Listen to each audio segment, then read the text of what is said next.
其實一個人係可以透過食 supplement 去改變自己嘅性格嘅。如果你要自信啲嘅，你要增加多巴胺，你可以食 DLPA 啦，你可以食 L-tyrosine 啦，或者一個叫 Mucuna pruriens 嘅一個 supplement。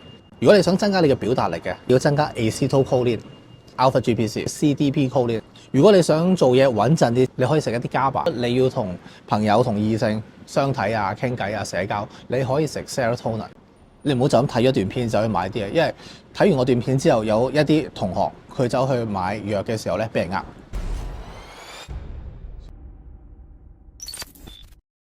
大家好啊！你有冇試過啲咁嘅諗法啊？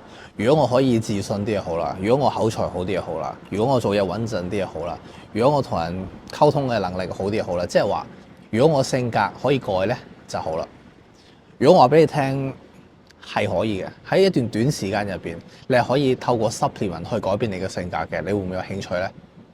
咁但係我哋喺講點樣用 supplement 改變你嘅性格之前咧，我哋講講性格先。咩叫性格咧？我話改變性格嗰個意思係乜嘢咧？一個最流行嘅關於性格嘅理論咧，就係 MBTI， 大家都應該聽過或者玩過㗎啦。咁 MBTI 咧，將人嘅性格咧分咗做4個部分，4個 axis， 外向定內向啦，用直覺去理解世界定係用感官理解呢個世界啦。做決定嘅時候係用理性定係用感情去做決定啦。最後咧就係做嘢嘅時候係跟程序做啊，定係自己中意點做就點做。咁咧就分咗4個部分。咁關於性格咧，長久以嚟都有一個咁樣嘅爭論嘅，究竟可唔可以改變嘅咧？人嘅一個性格係咪可以改嘅咧？根據 CIA 解密咗嘅一啲文件咧，其實個答案咧就係一個人性格短期內，如果你唔做任何嘢，唔食任何藥，唔做任何嘅 intervention， 短期內你嘅性格咧就係咁噶啦，因為你嘅身體結構就係咁。但係長期咧，你嘅性格係可以變嘅，因為你嘅身體、你嘅荷爾蒙、你嘅大腦神經傳導物，隨住你嘅年紀嘅增加咧，係會變嘅，所以性格係可以變嘅。咁個結論係乜嘢咧？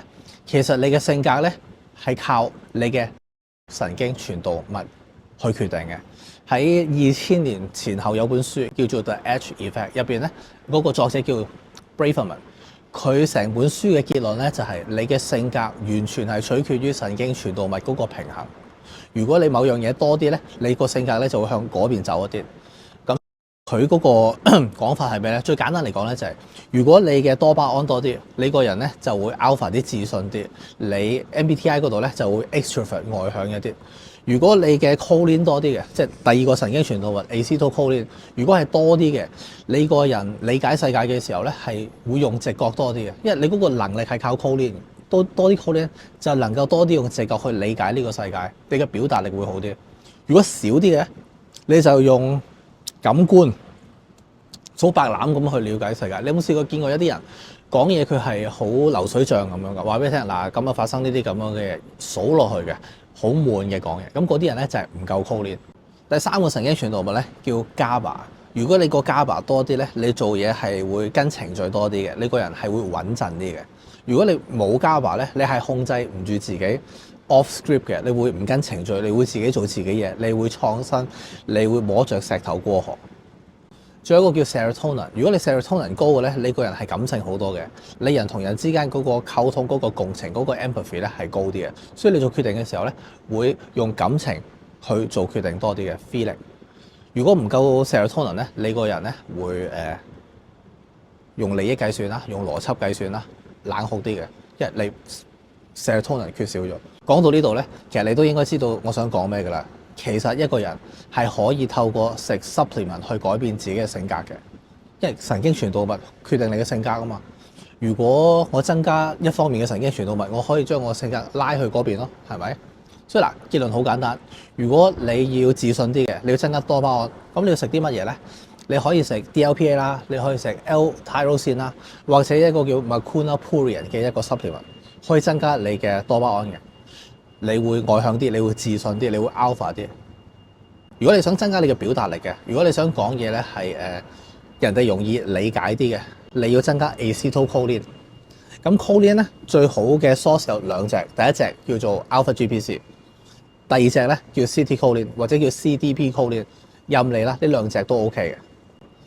第3，如果你想做嘢穩陣啲，即係聽日你叫大老闆啊，你要見大老闆啊，或者開會嘅時候咧，好多大粒佬喺度，你平時咧知你自己講嘢咧係控制唔住嘅，中意講咩講咩嘅，東一忽西一忽，冇咩組織嘅，咁咧你可以食一啲 GABA，去令到自己嗰個組織力強啲。講嘢嘅時候咧係會可以控制得住自己，跟住個程序去講嘅。咁就食一隻 GABA。GABA 呢個神經傳導物直接有一隻 supplement 係可以補充嘅。你上 iHerb 就見到噶啦 ，GABA。或者你見女朋友嘅爹哋媽咪，你要見家長啦，你就唔可以好似成日平時咁樣咧就嘻哈哈啊咁樣，你要四平八穩，好似好穩陣咁食 GABA。最後一個，你如果想個人感性啲，即係同朋友傾偈啊，最緊要就係同異性傾偈嘅時候，如果你好理性、好悶、好無聊咁，係好不利噶嘛。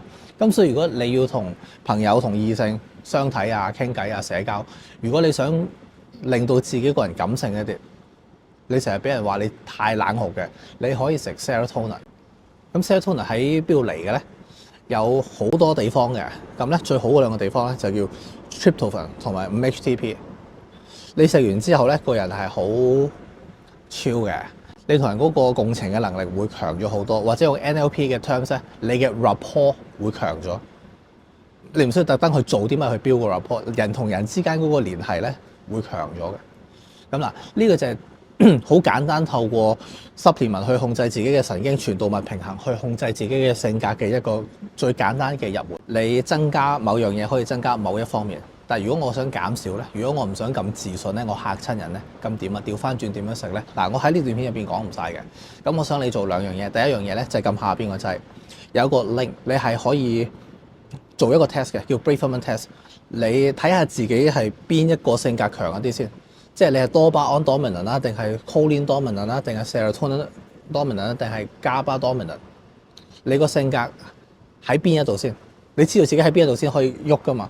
第二樣嘢，我喺3月17號咧會有一個免費嘅 webinar，入邊會詳細講到我哋點樣用 supplement 去控制自己嘅性格，去改變，用喺短時間入邊改變自己嘅性格。嗰個 webinar 嘅題材有兩個，第一個咧就係如何用 supplement 去控制自己嘅性格，第二個咧就係如何用 supplement 去增加自己嘅智商，提升自己嘅努力。咁點解會咁咧？因為我上一段片又係就係講點樣用 supplement 去控制自己嘅大腦，提升自己嘅大腦嘅能力，意外地受歡迎。好多人過咗之後先睇到我段片，跟住問我會唔會再開。咁喺短期內我冇計劃再開多個現場嘅 seminar，因為又要租場，又好多組織，好多人力物力。